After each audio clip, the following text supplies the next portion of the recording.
It's Monday, February 20th, and you're listening to The Geek at Geek News Central, show number 743, sponsored in part by GoDaddy.com. Save 25% on a one-year fourth-generation hosting account by using the promo code CES2. Geek News Central is a proud member of the Tech Podcast Network. If it's tech, it's here. Have we got a great show lined up for you? You know what comes next. Strap in. Here it comes. All right, people, I need a go, no-go for the Geek News Central podcast. Digital archive recorders. We're go fly. Microphone. We're go fly. Video feed. Go. Web browser. Go. RSS data stream aggregator. Go fly. Interflux Toddism suppressor. All right, I'm confused. Host readiness check. Welcome to the show. Welcome to the show. The Geek News Central podcast is a proud member of the Tech Podcast Network. If it's tech, it's here. All right, ladies and gentlemen, we are ready to go. Cue Todd in 5, Button, who's got the button? 4, There's no cause for alarm. 3, Everybody hold on to something. 2, Just press the button. 1. Aloha and welcome to the Geek News Central podcast, coming to you as live as it can be from the beautiful state of Hawaii via the Geek News Central studio overlooking Greater Honolulu. Everyone, welcome to the show. Of course, my name is Todd Cochran, and I want to encourage you to get over to geeknewscentral.com, check out all our great content. And of course, if I had the little menu loaded here, you'd be able to see that wonderful page. So definitely head over to Geek News Central, check out all the great content. Our bloggers are doing a fantastic job of putting new content up on the website every day. And of course, we want you to get subscribed to the show. You'll find a way to do that there on the main page. Of course, sign up for our newsletter as well. Of course, I give a warm welcome to the Ohana, all the longtime listeners of the show as well from around the world. Welcome to the show. We definitely want to thank you for being here and being part of the family, of course.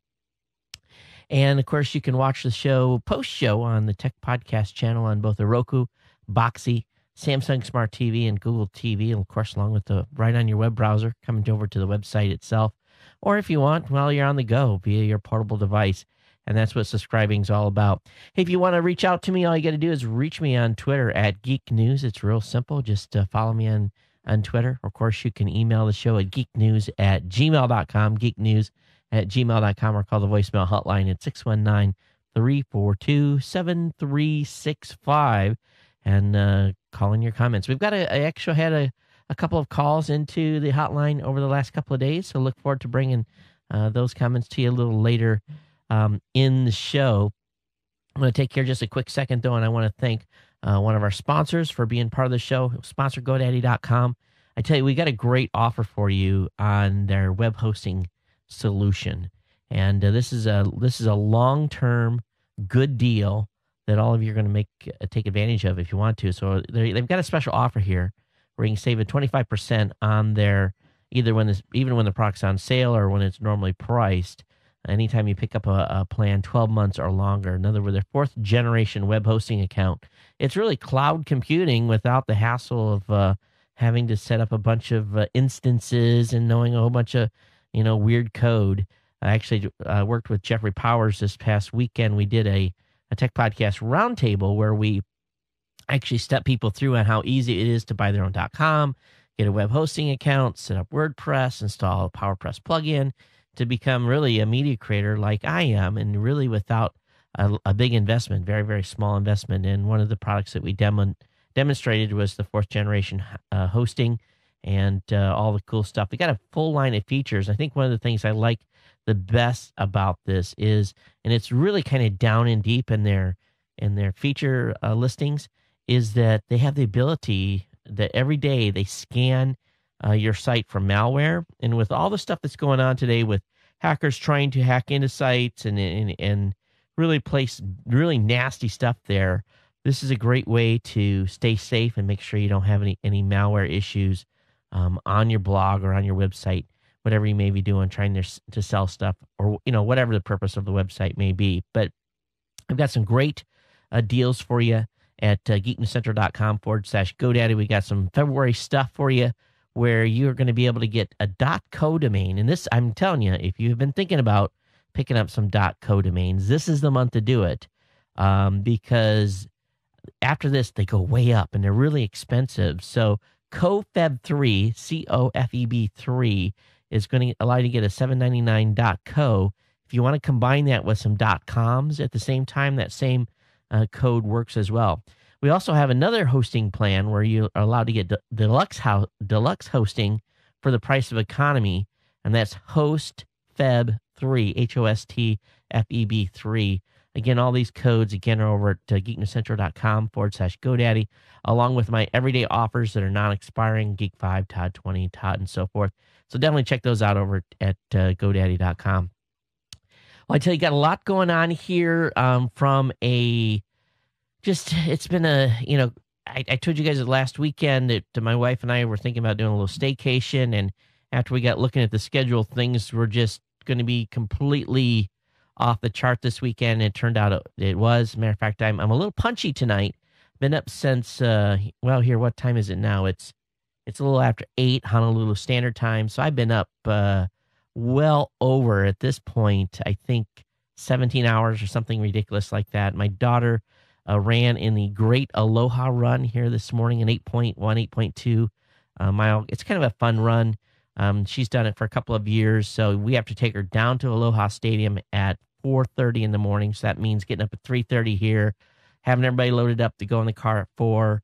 Then we went and got breakfast, and then the race started at 7, and then back to Aloha. And actually, they started at Aloha Tower and ends at Aloha Stadium.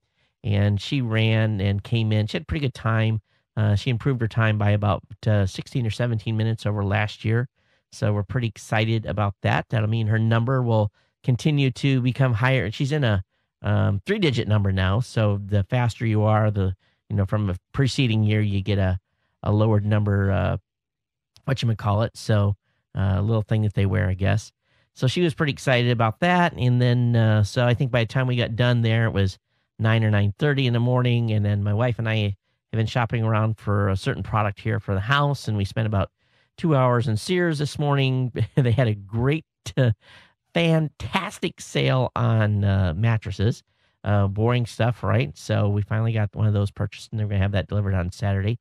And so that's just one of the stupid things we had to get done this weekend. But lots of stuff going on with dad duties and everything else, but lots of stuff going on here on the Saturday for on the tech side.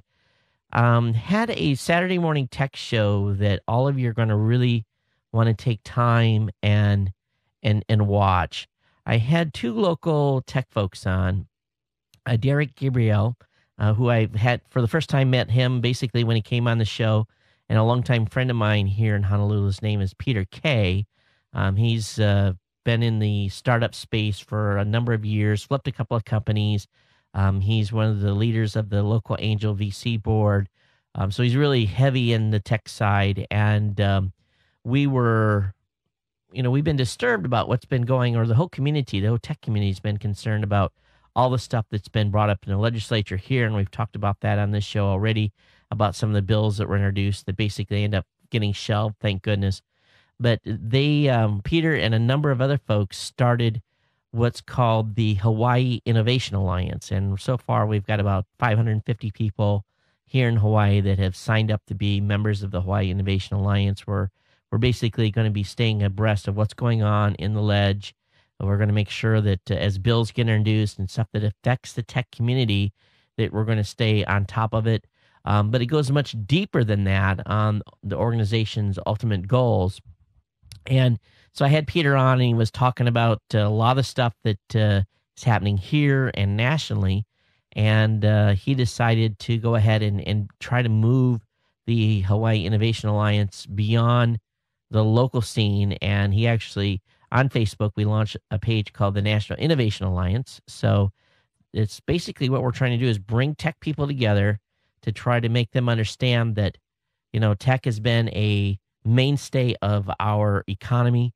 It has been largely unregulated. We haven't had to deal with, all the types of rules that many other companies have to deal with, from, the banking industry, the car industry. All these industries have these heavy government regulation, and it really, that in itself has its own issues, and some are good, some are bad. And, I think we all could talk a long time about different rules for different organizations. But I think as far as the internet goes, really, when I started Geek News Central, and started to make money and set the site up, I think it cost me well under $50 to get it set up as a business and get a tax license and all the stuff I have to do in Hawaii.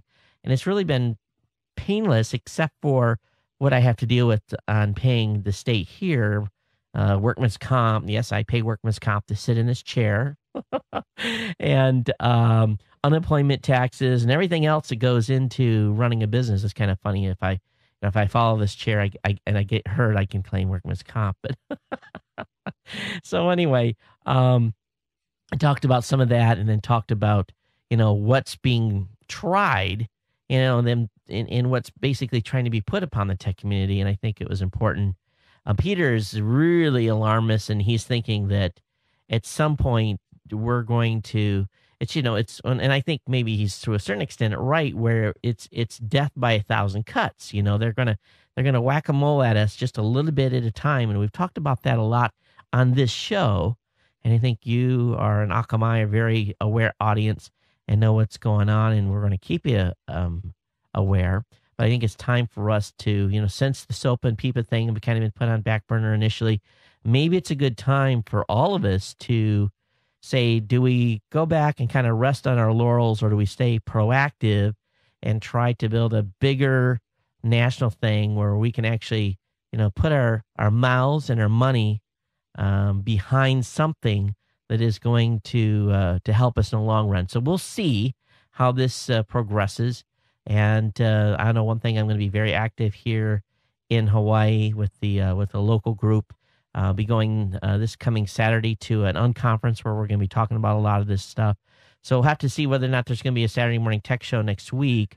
But I think it's important from my perspective to kind of stay abreast and get more involved and really kind of, walk the walk that I've been telling all you guys to do when it comes to this type of issues that are coming up in the tech space. So watch the Saturday morning tech show that I recorded this past Saturday, or listen to it. It's an hour and 20 minutes of gold. Some of the stuff in there you may agree with, you may disagree with, you may think it's too extreme, you may think we haven't done enough. So definitely take a listen, and I think you'll come away with at least some thoughts in your mind, and you'll be able to hear some, here we've got a guy that's here in Hawaii that is, again, very successful serial entrepreneur, and, in his right mind, very well set in the tech space. Again, he's the head of the local Angel VC board, all this stuff. And, from a guy like that, telling me we need to watch what's going on from a tech community, I think it's important. So anyway, that's it. And I'll let you guys listen to Saturday's show, and we'll probably be talking about this more on this show here. Going to be doing some studio work. I need to have an electrician come in and put in some more drops, and we're going to make some changes around here a little bit. So that's going to be going on probably over the next month. I'm going to try not to let it disrupt the show flow at all. But definitely going to have some guys in here punching some holes in some walls and just trying to, I guess for a better words, tidy everything up here in the studio, because we've got a lot of stuff that's run weird, and I'd like to get rid of some wires by doing some drops and, running some plugins and just make it look cleaner. So that's what we're going to be doing here over the next month with some studio work. I guess that's it. Before we get into the full-blown news content tonight, I do have one more message here for you to keep to pay some bills. And you guys know that I believe in having essentially an amazing toolbox of tools to use when I'm on the road, when I'm here at home, wherever I may be. I want to be able to really be as effective as a business person, while I'm sitting in front of my computer or not. And more business people are working remotely, and they're sometimes only on their iPad or their iPhone. They've left their laptop behind and they're working lighter, really. And I was actually looking at some laptops this weekend that were a lot lighter and smaller, but the iPad and iPhone really can't replace your office computer. That is, unless you have Go to My PC app on those devices. It's really the missing link. It turns your iPad and iPhone into your computer, just like you're sitting at your desk. So with Go to My PC by Citrix, you can access the entire, or you can access your Mac or your PC, work on any program, save, edit, send any file from anywhere, Go to MyPC is convenient, reliable, and easy to use, and sets up really in just minutes. While ago, he can even take care of an urgent request to edit a PowerPoint, update a spreadsheet, print out any document, you name it, or work on any files right from your mobile device. And that's great. So as a listener of this show, you can try Go to MyPC for free. And this is the best deal here that's going on, okay? And it's really simple to get a free trial. All you got to do is go to mypc.com, click on the Try It Free button, and really, when you get over to Go to MyPC, it's easy. There's a little orange button on the website. You click on Try It Free. It's going to load a page. You're going to put your name, your email address, and a promo code podcast in there. Again, use the promo code podcast, get that free 30-day trial, and then download the app and use the iPhone and the iPad app and the Android app as well, because the Android app is available too. That's go to mypc.com, try it free, and use the promo code podcast. I want to thank Citrix Go to MyPC for being a sponsor here at Geek News Central. Okay, let's go ahead and move into the regular tech content tonight. And did you guys notice a little bit different show intro today?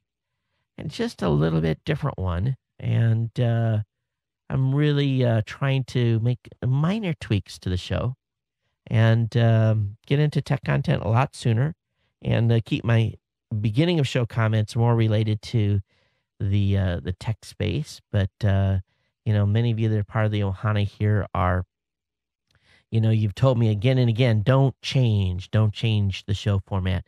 But I think after 700 and almost 750 shows, it's time to do a few tweaks and see how it helps with the numbers. And, we're fast approaching show 750. That's pretty crazy, if you really think about where we're at. And I'm looking at the, so that means we're on this show, we are 743. So this is show 743. We're 7 away. So sometime next month, we are going to roll over into basically hit 750. I think that's a nice milestone. And I think what I'm going to be doing is I'm going to be putting some teasers. I'm going to be putting some teasers into the video. I'm going to be putting some teasers into the show notes. I'm going to be putting some teasers into different locations that you guys come to on Geek News Central. We're going to have a cool prize to give away for show 750. But you're going to be required to read the show notes. Definitely make sure you're checking the links. Definitely watching the video from time to time. Have your smartphone ready when you're watching the video, because who knows, there might be a QR code that comes up and flashes or something like that. And we're going to have some fun stuff to do to get you qualified to win a cool prize on show 750. And we're going to look forward to give you a mix of stuff, and it'll be a lot of fun. So nothing on this show. We're just going to keep you aware and definitely listen through the entire show, because you never know when that call to action is going to happen. Okay, let's talk about Moore's Law. We can do no more. A transistor from a single atom. This is amazing. There is a image over at Ars Technica talking about the electron micrograph of a single atom transistor. And this is just remarkable. If you really think about where we're at with this, if you were to tell someone 20 years ago that they were able to make a transistor from a single atom, I think they would have been probably raise their eyebrows at you. But the bump at the center of an image here is where a single phosphorus atom was introduced to a silicon lattice, and the rectangular item in the corners are the leads of the transistor, also fabricated of silicone.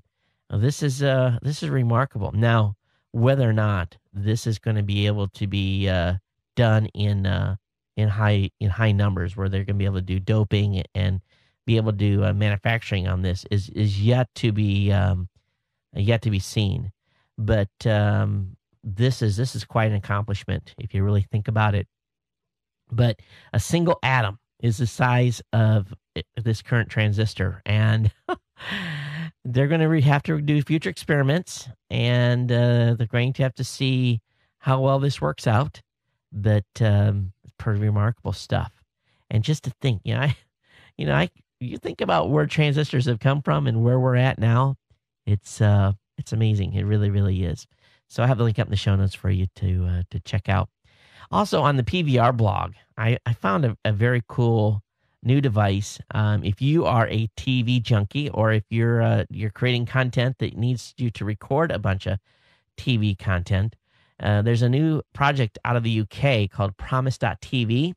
And the Promise TV has the ability to record all free British TV streams, including TV and radio, about 60 channels total, in a 1-week buffer, allowing you to watch anything broadcast in the past 7 days.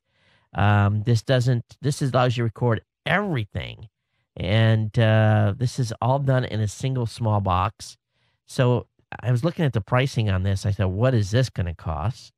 And not bad. For those of you in the UK, well, maybe you'll say it's it's not that cheap either. But if you look at it, the Promise 7 is £999.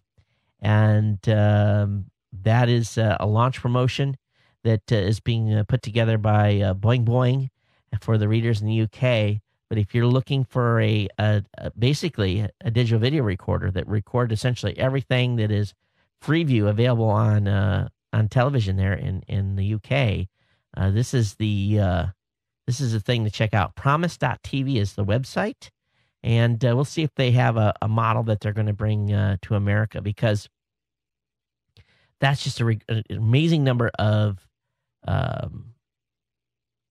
programs that's going to be able to record. I think it's up to, I think you have 7 or 8 free channels in the UK, and someone that's lives over there can correct me if I'm wrong, but no, it's 60 total channels. About 60 channels total in a 1-week buffer.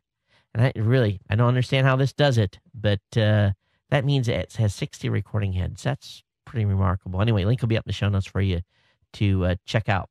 All right, if you have a TiVo and you've been a Blockbuster customer doing the on-demand, well, Blockbuster is pulling the on-demand feature called One Box out of the TiVo. So you're no longer going to be able to stream video on-demand from Blockbuster with your TiVo. Don't know exactly what's going on with that, but there is a updated Netflix and YouTube app that's available. And but it's amazing here that Blockbuster is going to depart from this, and we'll see if Amazon does an update to their TiVo channel, which hasn't seen an update in a long time. But don't fear. You can always pick up a Roku for $99 and use that instead of your TiVo. But bad news here for those of you getting the Blockbuster app on TiVo is going to be put to rest on March 31st of this year. All right, of course, we're still putting up content from CES. Can you believe that? It's just crazy. I was actually looking, and I think there's 43 articles left, and there's some gems here left. As a matter of fact, the guys were talking a little bit in the, we have a little private mailing list that we do with Geek News, the writers, and they're like, hey, everyone's saying we took all the great stuff and put that up in the beginning. Now what's left is kind of like the stuff nobody wanted. And it's kind of true. The guys went through and cherry picked the articles they wanted, but there's still a huge amount of good stuff. And I put one up today. It's basically for folks that want to connect a non-connected car. It's called Mavio. And, everyone's dreaming of a high-tech vehicle, but, there's a lot of vehicles out there, 1996 or newer, that have a diagnostic port, which will allow you to basically load some apps and that tie it to your car. It can diagnose and warn you of car problems. It can connect you with services like Facebook and Foursquare. And it can alert you when you're in an area of one of your friends. It can also set up to know when you're near a location that sells something on your shopping list. And it can even notify you when teen drivers leave a certain range or just where they are, period. Now, we've talked to the folks at Mavi. It's Mavizon is the name of the company. I guess that Mavizion, or however you pronounce that. But the Mavia plugin that they've had has been around for a while. And it used to be tied into just being able to, an app that would you'd be able to plug this in and track your kids, make sure they weren't going too fast and weren't braking, all doing all the stupid things teenagers typically will do.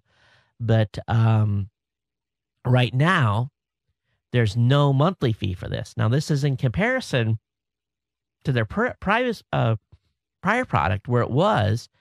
And the reason they can make it free is that it's subsidized by advertising.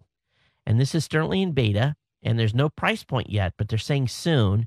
And I'm pretty excited. I want to get my hands on one of these and give it a try on my wife's minivan, which is definitely not a smart vehicle at all, and see how well it works. But anyway, I'll have the link up in the show notes for you to check that out.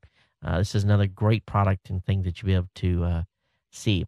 If you've ever thought about getting sculpted earphones too, and this company's been around for a couple of years now, but the folks at Sculpted Ears have basically, this is a box you can buy off the shelf. You can put it on your head, you put it in, and then there's a little process. It takes about 5 minutes, and you get basically a perfect form-fitted earpiece, basically a headset, earphones. And it's for those of you that have ever shopped for fitted earphones, this could take about a month, several $1,000s. And the sculpted ears cost about $199. There's a double driver model where there's basically two audio drivers in it for $299. And they got a store that's available online you can check out. But if you want custom fit earphones, this is a great product. It really is.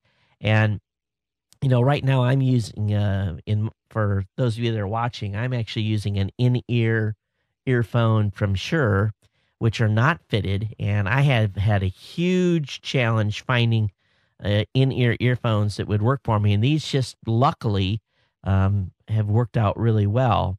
But I'm at the point where I'm about ready to do for an upgrade because I got one hinge on one of these that is a little tweaky. It's every once in a while it starts rattling or it just completely drops off. So I'm definitely going to be checking out the Sculpted Ears and maybe go with their solution the next time around to save some money. And the demos on here shows you how easy you can watch in this 10-minute video how they got their own custom ears set up. So anyway, I have that link up in the show notes. A couple of great other interviews we did, and you can check out all the latest stuff, of course, at Geek News Central. Right, the iPhone 4 antenna lawsuit has been settled. A big deal, right? You get a free bumper. In other words, you get a free little case from Apple, or you get $15.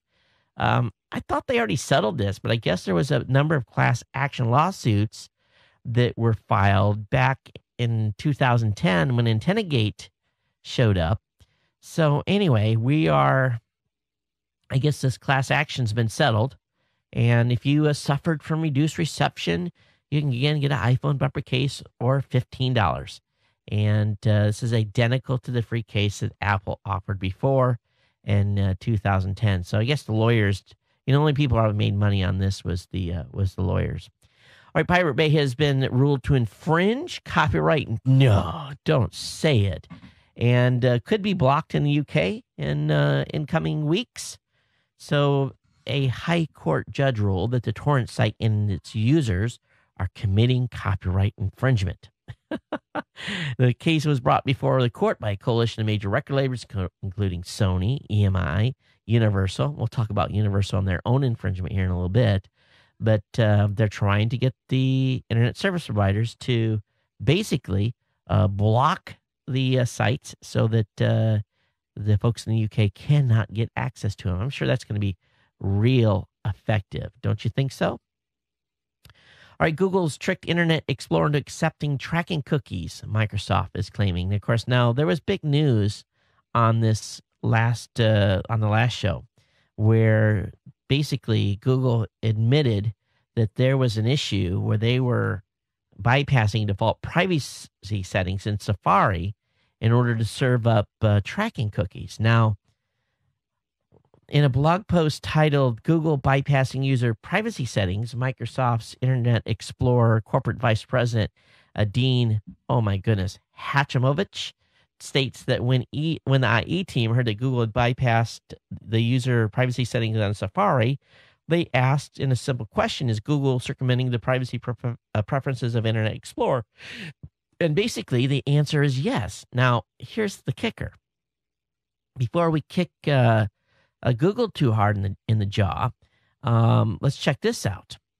Apparently, Internet Explorer has been using this privacy policy using something called P3P for a long time.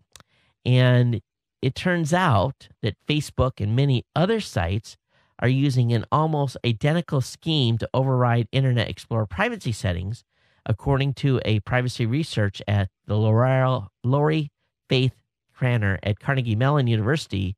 They discovered that they can lie in there, but basically they've discovered that essentially this is easily spoofed and nobody bothers doing anything about it.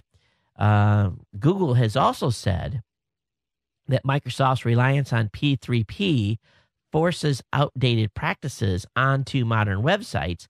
And of course, to an additional study, basically said where that 33,000 sites found about a third of them were circumventing P3P in Internet Explorer. So in other words, it's common practice that people are just completely ignoring the privacy settings that you have set in your browser.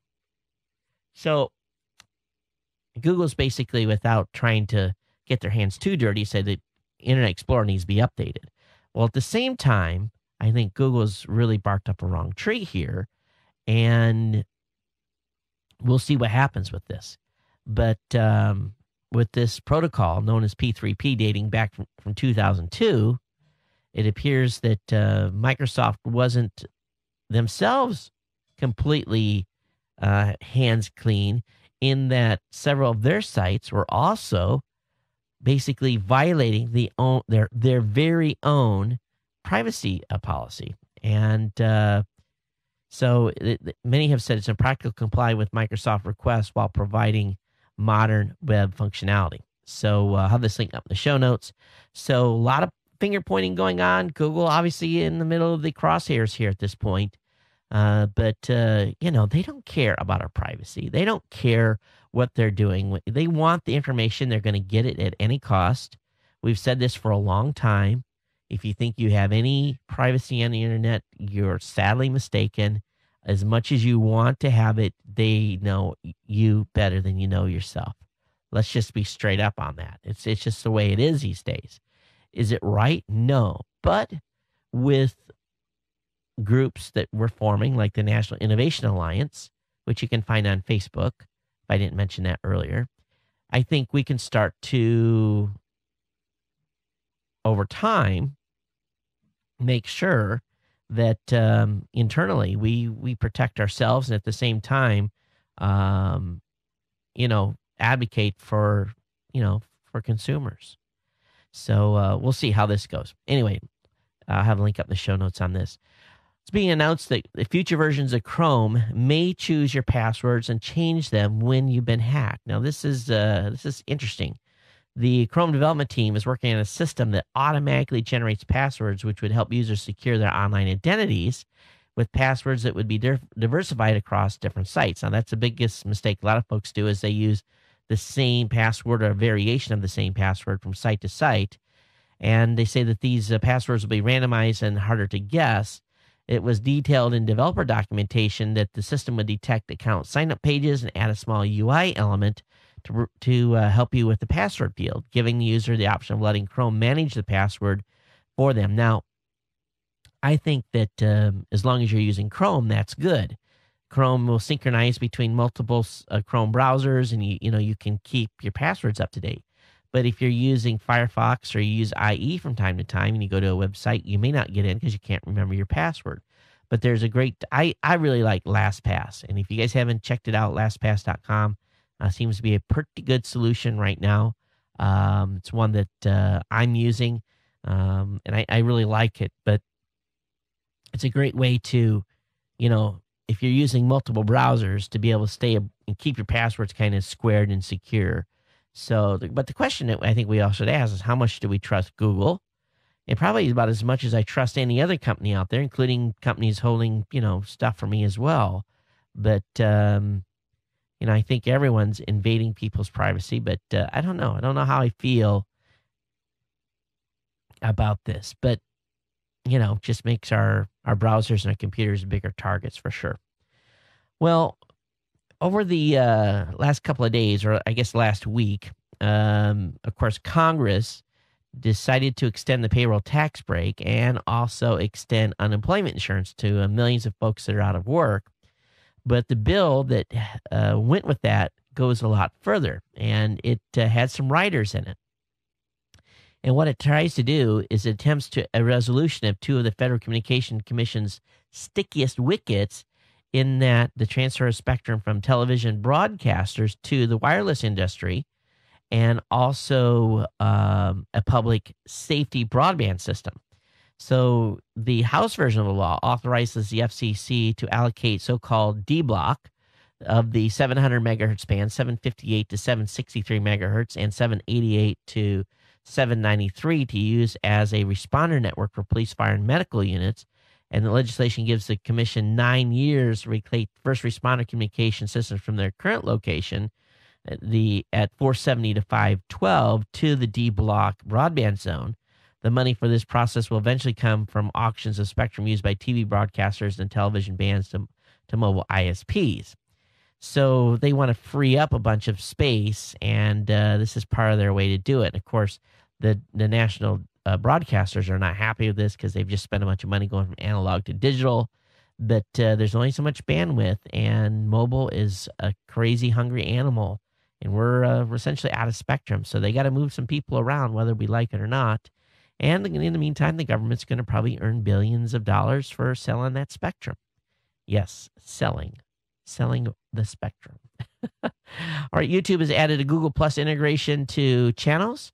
So updates, feeds, and annotation editors. Basically, Google's ongoing march to really integrate everything into Google Plus has reached YouTube. A channel owner like myself can now promote their Google Plus profile on their page, along with profiles of other social networks such as Facebook and Twitter. So this is cool. YouTube has also updated the channel feed where you can now share videos and playlists by other users. They've tweaked the homepage and added some options to the annotation editor. And this is really the first significant update since the big facelift happened back in December. So if you've got a YouTube channel, you'll definitely want to check that out. Hey, if you have comments on today's show, geeknews@gmail.com. Voicemail hotline is 619-342-7365. All right, ladies, how many of you are using Pinterest out there? I signed up for it the other day. I guess I don't fully get it. I guess it's an understanding why the ladies are crazy about this site, and it's really been one of those sites that's not the techies have been driving it, but the ladies have. But they're on the grow in a big way. So definitely check Pinterest out if you haven't already, ladies and fellas. Go over there and look at it too. It's just a lot of pictures and links to stuff and products and services, and I don't know. To me, it's pretty, but I don't know if I'm would get much use out of it. Different strokes for different folks, but I know a lot of you love the site. All right, Apple partner Foxconn has a ton of issues. Labor Group says, there's an article over at businessweek.com. The initial reports coming out of the Labor Group were saying, it didn't look so bad, but follow-on reports said they've got some issues.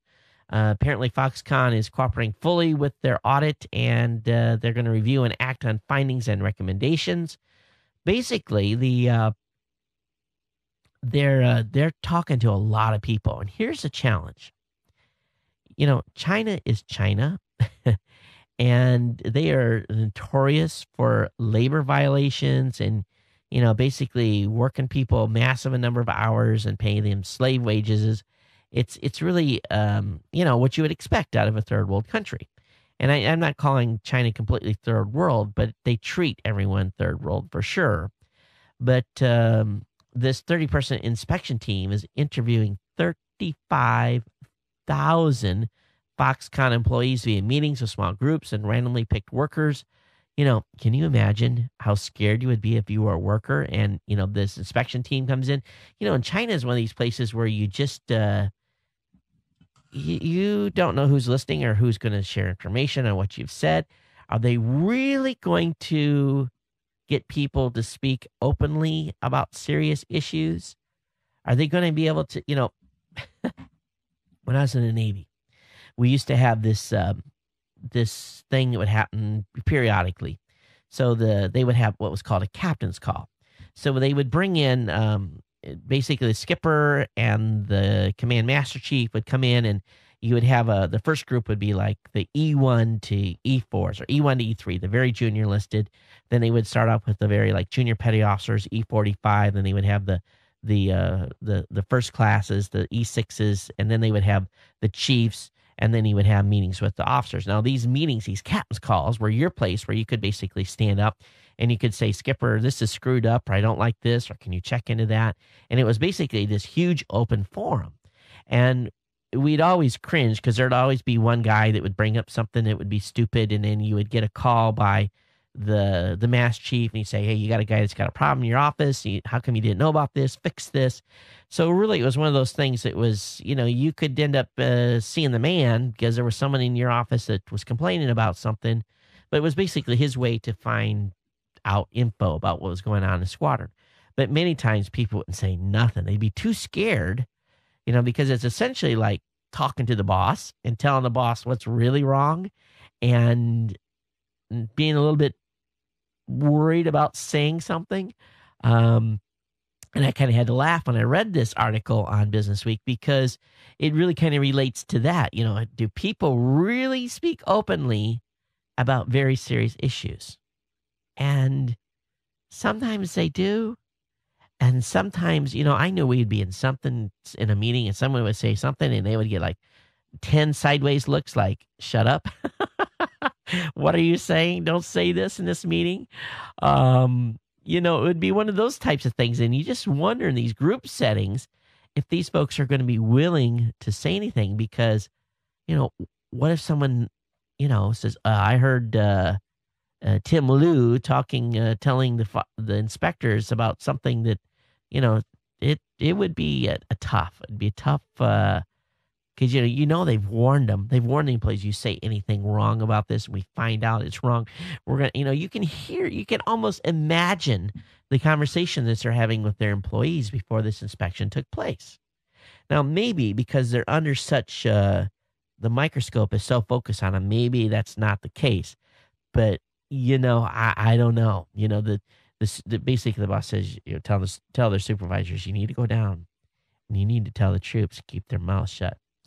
And if any of them says anything, there is going to be repercussions. So, that's the first layer. You got the CEO, and he goes down to his next underlings. Okay, you need to. This is the deal. The boss is serious. Everybody better keep their mouths shut. Not, And then it goes, and it gets worse as it gets deeper, and it finally gets to the end guy, the guy that's on the line. They have a meeting with them. And I'm sure there's something like, if you say anything, you're going to be fired. That's what's probably coming down to the workers. And these people are impoverished. They're sending money home. They're living in basically slave camps. I would just imagine that they're going to have a hard time getting info. It'd be curious to see if they make the report public or not. But how many of you think that really any of these Foxconn employees are really going to say what they want to say about what's going on over there? I would just be very surprised if they did. All right, Google is pointing to Iowa for setting up satellite antenna farms. So this is interesting. If you are in and around Council Bluffs, Iowa, Google's fiber is looking to erect a satellite antenna farm on a 1,000-acre tract out there. So tech jobs in Iowa are definitely going to be on the increase. And this is part of Google's nationwide Google Fiber project. So interesting to see where they go with this. All right, every once in a while you just read something and you have to smile. Not because you're glad someone got hurt, but just how stupid some people really are. Okay, so imagine this. You're out and you're a thief and you're going to steal some copper and you want to steal some stuff at a power plant, okay? Apparently, in the UK, in Leicester in the UK, 2 copper thieves last year went to an electricity substation in order to steal copper cable from the substation's transformer, okay? Now, you know what a transformer does, right? Either steps power up or steps power down, and you're dealing with some serious voltage there. They usually have a certain type of oil in them to help with the heat, basically keeping them from getting too hot. There's all kinds of different things that go into a transformer and making it work. But anyway, apparently this one of these crooks decided that he needed to drain the oil out of the transformer. And then his buddy decided that he had to relieve himself, and he urinated on the transformer.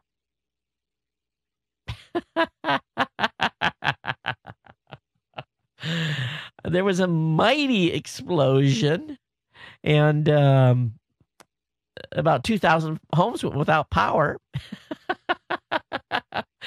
And the original perpetrator got 4 years in prison for his part. The guy that got burned severely, and you can imagine where he got burned, he only got a year in jail. Largely because his buddy left them there when he was laying in agony on the ground.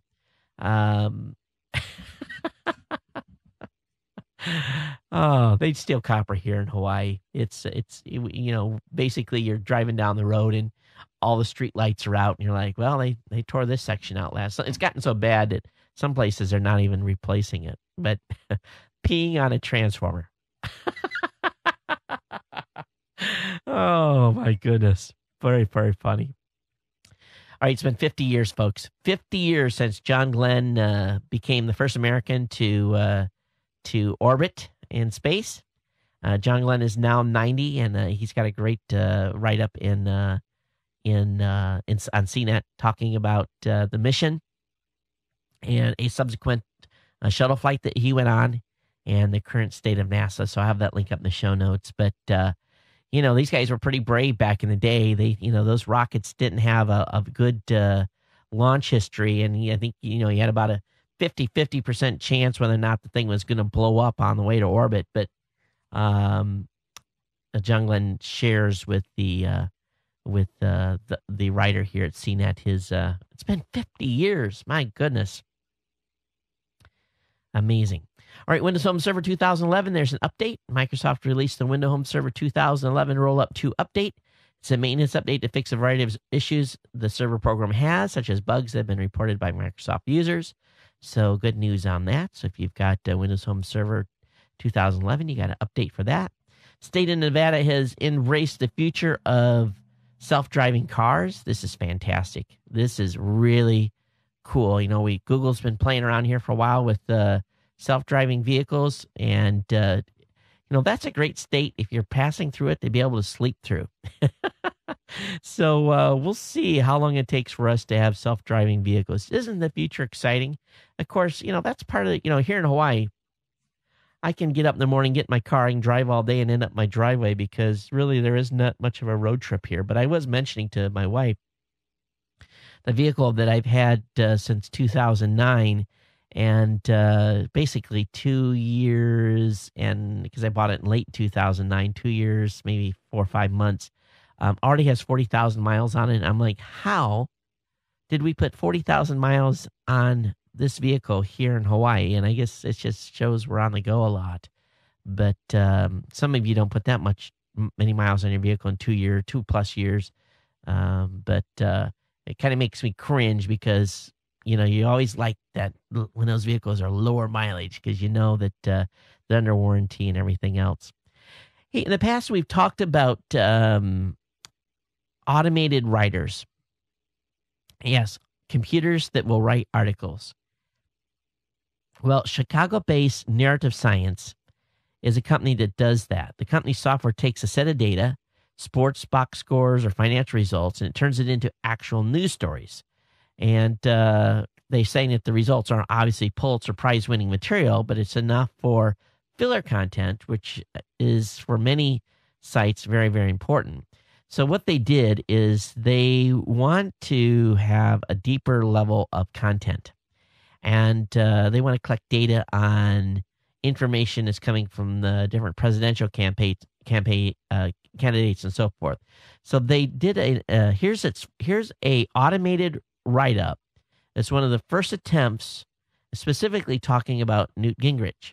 And this is over on extremetech.com. Here's the write-up that they did. at least the first paragraph. So I'm going to just tell you what this automated writing program did. Here's the title. Newt Gingrich gains attention with hot-button topics, taxes, character issues. And here's the substance of the first paragraph that, again, a computer wrote, not a human.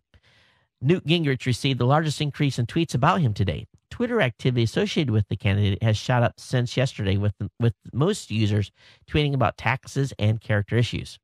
Newt Gingrich has been consistently popular on Twitter, as he has been the top riser on the site for the last 4 days. Conversely, the number of tweets about Ron Paul has dropped in the past 24 hours. Another traffic loser was Rick Santorum, who has also seen tweets about him fall off a bit. Now, here's this whole, and you want to click to this, you can read the full story. But if you think about that, that's not bad for a computer writing the article. And it was using data that was pulling, data sets it was pulling from Twitter and different places. And they just put some information in and it created this. This is pretty amazing stuff. So anyway, I have this link up in the show notes. You can go over to narrativescience.com if you want to check their software out. But yep, next thing you know, robots are just going to be writing the news for us. And, that'll be another reason to lay off journalists. You don't need to. We got the robot that's going to write all about world domination by the robots. Something very cool out of Russia. Russians have regenerated a flowering plant from 30,000-year-old frozen burrow of ice age from a frozen burrow of an ice age squirrel. So let me make sure I say that correctly. So essentially, what they've done is, and let me show you the plant. They've actually got a picture of it here. They went into Siberia and into the permafrost area, and this was very deep. This was not found on the surface.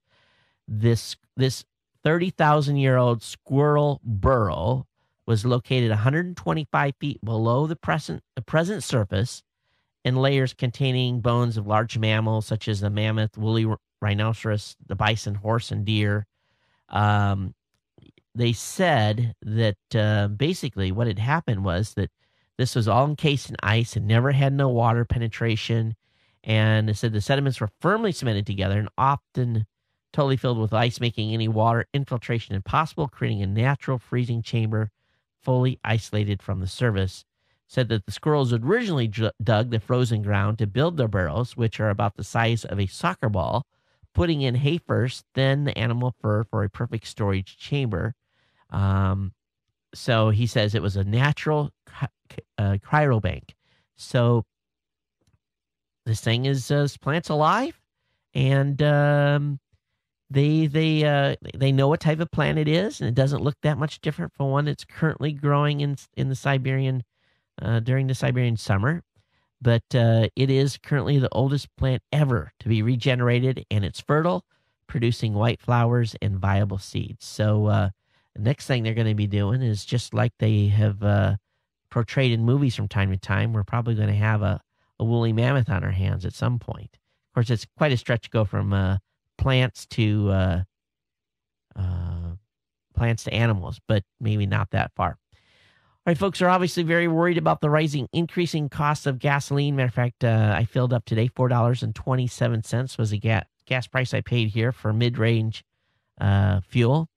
And does it scare you? Last time it went up, we had to take drastic measures because it was, it got nuts. Starts really cutting into one's budget. Are the rest of you guys scared about the increase in gas prices? They say they're going to continue to rise. We could hit $5 again. So time will tell. Oh, and if you want your appetite to be really ramped up here, they're growing hamburger in a test tube. Yes, you heard me correctly. Test tube hamburgers to be served this year. The world's first test tube hamburger will be served up this October after scientists perfect the art of growing beef in the lab. And they're using stem cells. And they're culturing artificial meat in the lab. It's a very, very expensive at this point, $220,000 to grow this artificial meat. But they say that after producing the first patty, they will be able to scale up the process to recreate affordable artificial meat products. Said mass producing beef, pork, chicken, and lamb in the lab could satisfy the global demand for meat, forecast to double within the next 40 years and dramatically reduce the harm that farming does to the environment. Animals have lived on this planet for, well, do you really think farming is, they have no idea what they're talking about. This is insane. Absolutely insane. The harm that farming does to the environment. Give me a break. As a country boy, you got to remember I grew up in the country.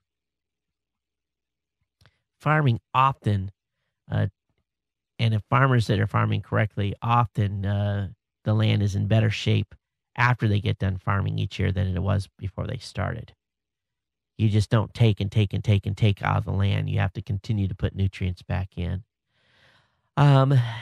A lot of stuff, again, on the RIAA. I don't think I'm going to spend any time on this except to say that they are insisting that the music industry is collapsing.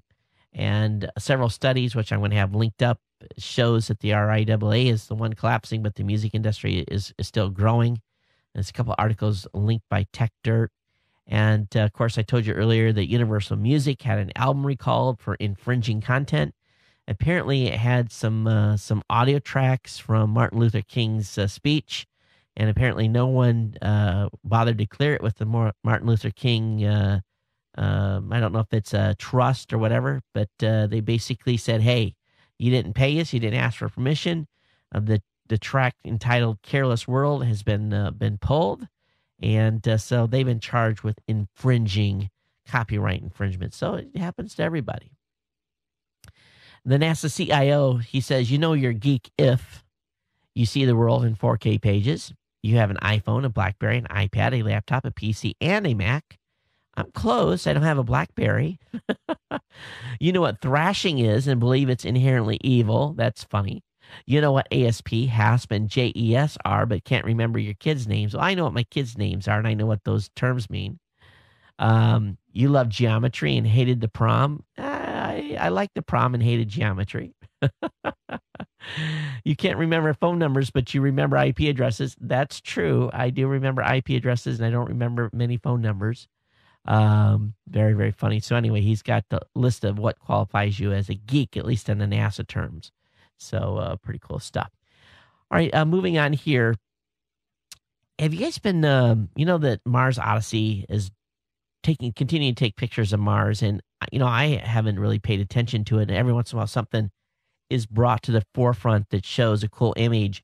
But there's daily pictures posted, and I'll have a link up to the source article on this. And if you're looking to, just kind of browse those pictures from time to time, I'll have that available for you.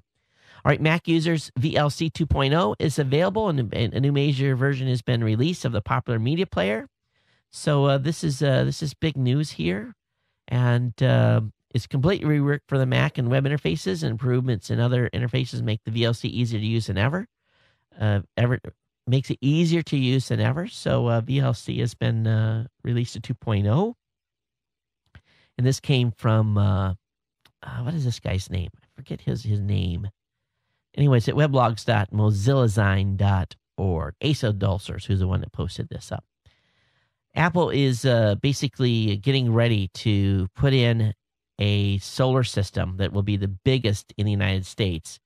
One of their data centers in Maiden, North Carolina, has a huge roof, and it's going to serve the home of the largest and end-user-owned solar array in the United States, covering 100 acres.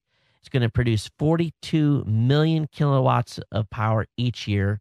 The 20-megawatt installation is only the beginning.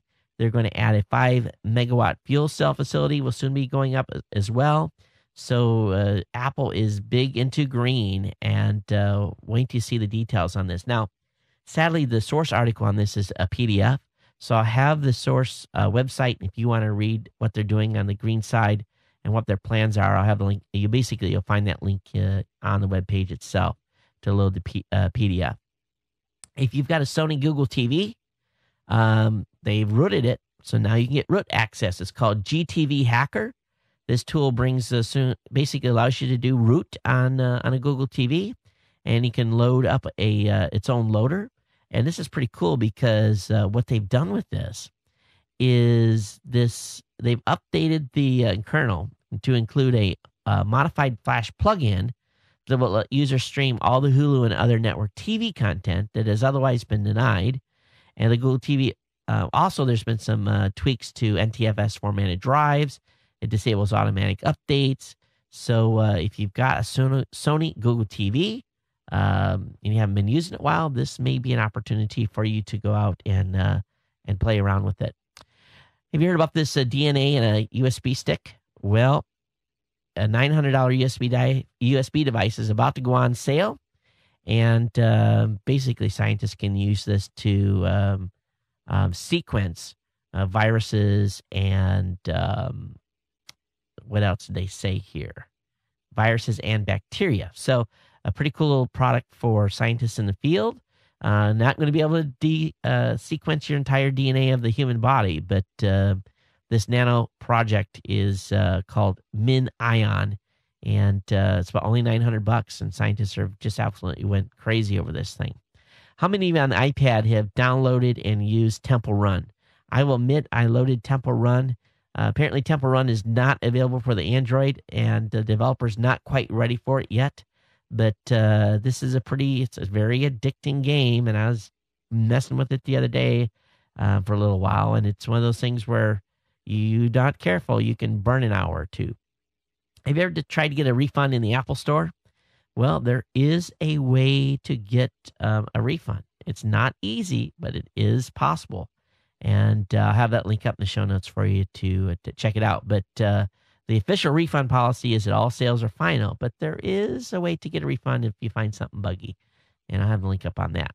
All right. Now, when I was traveling a lot in the Navy, of course, I'm retired now, for those of you that are new to the show.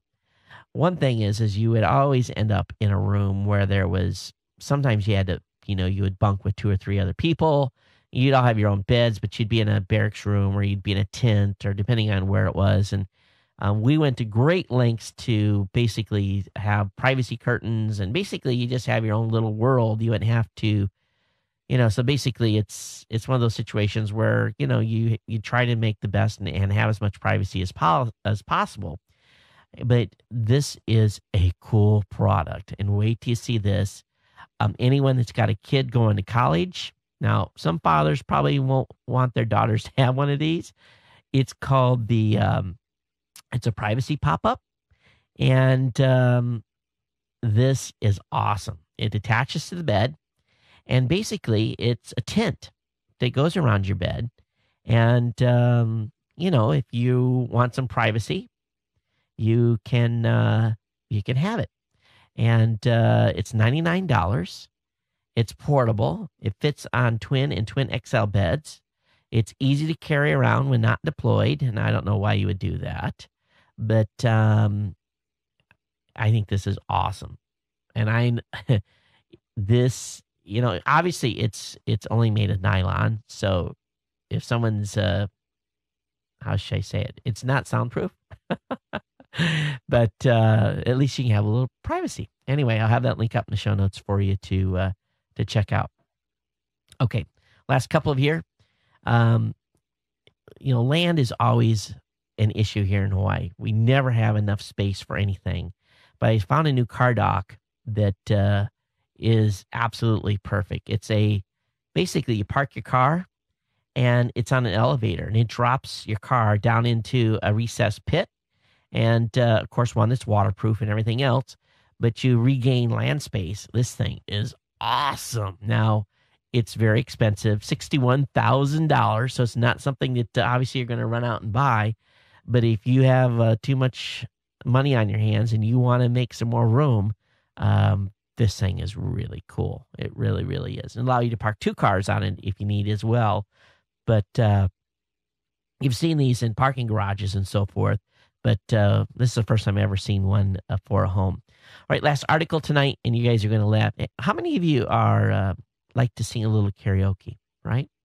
Well, I'm not the best one to take to a karaoke parlor and sing because it would be you'd have to have a lot of beers in me, and you'd probably want to have a lot of beers in order to not hear how I sing. But there's a noiseless USB karaoke mic for the iDevice. And when I saw this, I was like, only in Japan. It's $93. You can get it shipped to you for $20. You stick the microphone in, and essentially you put this thing over your face and you sing into it. And it's supposed to be noiseless karaoke.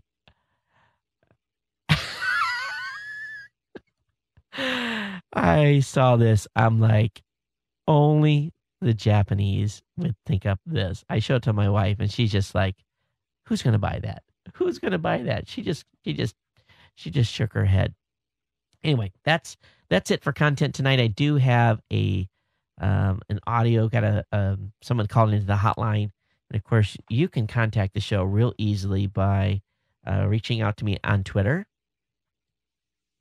at Geek News, or you can reach me at geeknews@gmail.com, or you can call the hotline at 619-342-7365. I haven't previewed this, so I hope this is family safe. Here we go. Hey, Todd, this is Richard from Columbus, Georgia, calling in regards to show 742. Yeah. In your discussion about Apple's Gatekeeper. Gatekeeper has 3 different settings. One setting allows apps from the App Store only. One setting allows apps from the App Store and signed programs that developers have signed. And one setting allows you to download programs from anywhere. So it's defaulted to the App Store and signed programs. That's the default setting.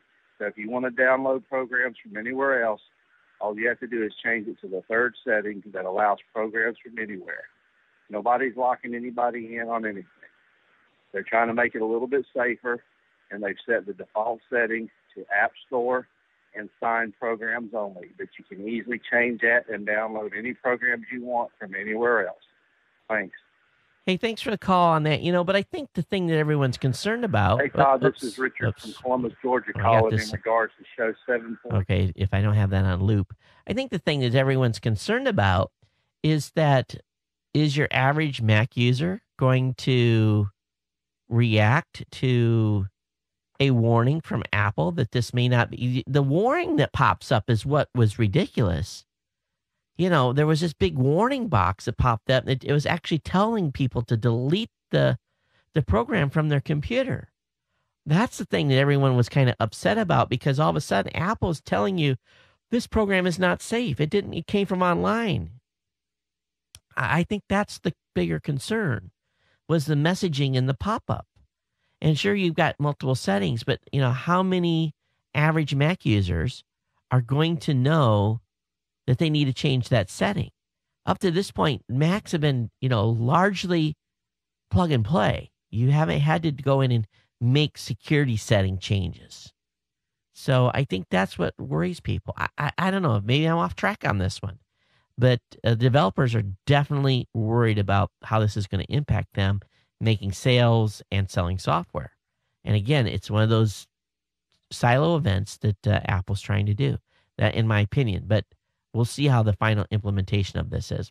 Hey, I did get an email from Alan, one of our writers here at GNC, and he had basically linked to this 30,000-year-old seed article as well. I want to thank you from that, Alan. I do appreciate it.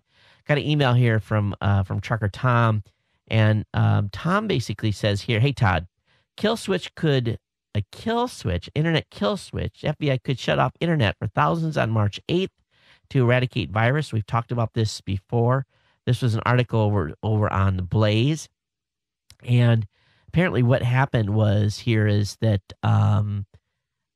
the Federal Bureau of Investigation is trying to get rid of an extremely malicious computer virus. Krebs on Security reports that the malware, DNS Changer Trojan, infected more than 4 million computers in 100 countries, thanks to the work of 6 men arrested in Estonia in 2011.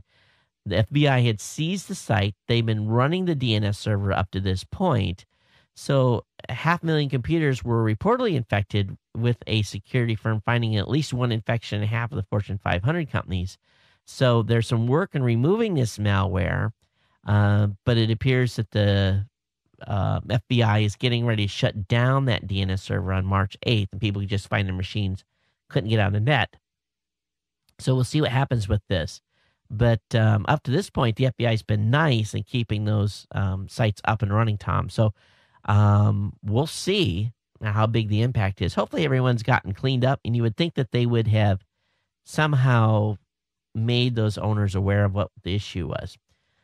Okay, let's see here. Got an email here from Richard. He says, "Hey, Todd, this peer-to-peer and sharing account numbers and things like that, I think is exciting because it allows us as a people that don't have much right now in this weak economy to be able to enjoy what the rich are enjoying without having to break our pockets. I'm all for it. I just got started on the BitTorrent stuff, and I'm loving it. You have much, much faster download speeds. In the end, the same media that you would pay hundreds of dollars for. And for what I'm finding out, there's not as many viruses out there as people would think in BitTorrent. I don't know. That's my 2 cents. Love the show, Richard." Richard, I'm a proponent of paying for what we use for. I think the challenge is where when there is something not available, when you try to buy something legitimately and it's not available or it's so cost prohibitive, that's when people, and I understand the economy's tough right now, but at the same point, it's tough. And I understand when people's budgets are tight, they got to stay entertained. But people want to use peer-to-peer to grab stuff off the internet. I really think personally the reason people do a lot of peer-to-peer stuff is not necessarily economic reasons, but because they don't have access to it otherwise. They can't get a digital copy legitimately. So I might be wrong on that, but at least that's my 2 cents worth. Got an email here from Bruce. Let's see here. Yeah, we talked about this already. So anyway, that's it for tonight, folks. geeknews@gmail.com. geeknews@gmail.com is the email address. Of course, the voicemail hotline, again, is 619-342-7365. You can reach me at Twitter on Geek News. Of course, I'm on Google+. I'm on Facebook. We have a page on Facebook. We want you to take care of our sponsors and get that free trial of Go to My PC. Give it a try. See how you like it. Again, it's a free trial. Help the show out here. And, of course, pick up your GoDaddy products. Use our promo code. Share them with your friends, family members, people that you know. Pass those GoDaddy codes around. And it really helps me keep the lights on and keep things running here. Again, Mosey, the last ad was on a previous show. We want to thank Mosey for having been a sponsor here before already. But other than that, everyone take care. We'll see you back here on Thursday. And definitely check out the National Innovation Alliance on Facebook. Let me know what you think. Add to the commentary. Add to the discussion. Let's get involved. Let's keep the government out of tech and keep us innovating and moving forward as a country, and allowing building the economy the way entrepreneurs can do so if we're not heavily regulated by the feds, or even the states. But again, my name is Todd Cochran here at Geek News Central, geeknewscentral.com. I appreciate you for hanging out with me.